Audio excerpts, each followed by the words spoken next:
This is 37 Families, Season 3, Chapter 8.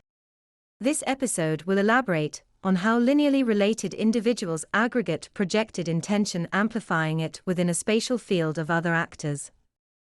Linearly related individuals generate overlapping fields of social emotionally relevant objects of consciousness, such that their projected intention aggregates locally to produce momentum transfer collisions locally. This is important because it shows that the presence of two or more linearly related individuals can exaggerate the frequency of collisions among social actors within the same spatial field or environment. If you want to think of this idea another way, imagine that common lineal genetic heritage produces resonance between the projected intentions ascribed to others by social actors within the same local environment. This manifests as an increased frequency of collisions within that spatial space.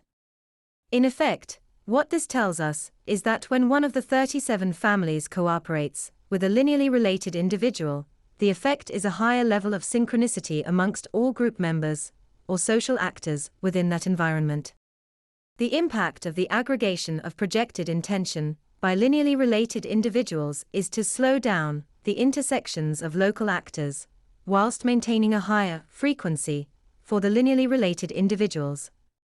This creates a pocket of nonlinearity, within which they can project instructions into the minds of local actors, manipulating them subconsciously. Now, this tells us that although the non-linear space is fundamentally born of occultism, it is likewise symptomatic of the deep interrelations between occult traditions and hereditary lines. The portion which creates the feudal system of intellectual territory, the verbalization of the rationalized self-conscious impulses created by archetypal assignment in early puberty. It also produces these pockets of non-linear reality through linking of the projected intentions of linearly related individuals within that same sphere of activity.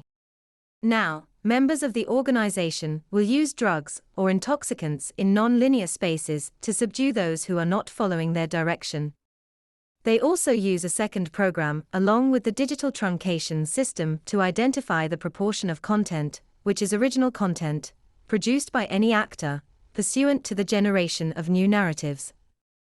When content reaches a certain level of originality, it is immediately truncated and its narratives redistributed to some other controlled opposition, to maintain the organization's complete control over the narratives and the people.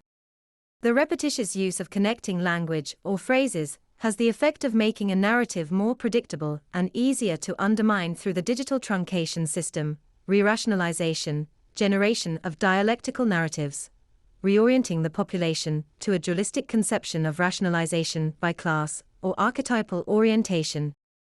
That's the end of the podcast for today.